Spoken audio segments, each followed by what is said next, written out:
पिता सूरज की तरह होते हैं।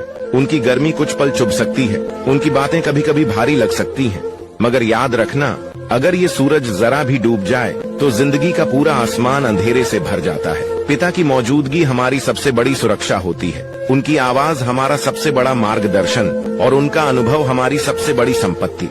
इसलिए अपने पिता की बातें गौर से सुनो, उनके साए में चलो, उनके शब्दों को पकड़कर सीखो, क्योंकि जिस दिन ये साया सिर से हट जाता है, दुनिया की हर आवाज बहुत तेज, बहुत कठोर और बहुत अकेली लगती है। और तब समझ में आता है, पिता सिर्फ पिता नहीं थे, वे हमारी किस्मत के सब।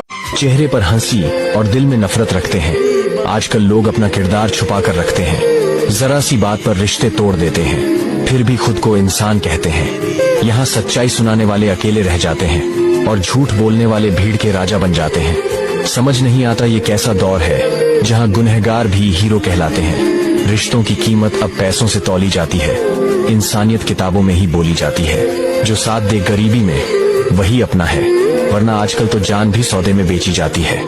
बात कड़वी है पर सच है। जिस शरीर को लोग सुंदर समझते हैं, मौत के बाद वही शरीर सुंदर क्यों नहीं लगता? उसे घर में न रखकर जला क्यों दिया जाता है? जिस शरीर को सुंदर मानते हैं, जरा उसकी चमड़ी तो उतार कर देखो, तब हकीकत दिखेगी कि भीतर क्या है। भीतर तो बस रक्त, रोग, मल और कचरा भरा पड़ा है। फिर यह शरीर सुंदर कैसे हुआ? शरीर में कोई सुंदरता नहीं होती, सुंदर होते हैं व्यक्ति के कर्म, उसके विचार, उसकी वाणी, उसका व्यवहार, उसके संस्कार और उसका चरित्र। जिसके जीवन में यह सब है, वही इंसान दुनिया का सबसे सुंदर मनुष्य है। पता नहीं इंसान को अपनी महंगी चीजों का इतना घमंड क्यों होता है, जबकि साथ तो ये देह भी नहीं जाएगी जो लेकर पैदा हुए थे। आज गाड़ियों पर नाम लिखाने वाले कल मिट्टी में गुमनाम हो जाएंगे। लोग ब्रांड के कपड़े पहनकर इज्जत ढूंढते हैं, पर भूल जाते हैं कीमती होना कभी चीजों से नहीं होता, किरदार से होता है। जिंदगी का सच्चा स्टेटस वही है जहां दिखावा खत्म और इंसानियत शुरू होती है। कभी भी दुनिया की बातों से अपने मन को दुखी मत करो। लोग क्या कहते हैं, यह उनकी सोच है, तुम्हारी नहीं।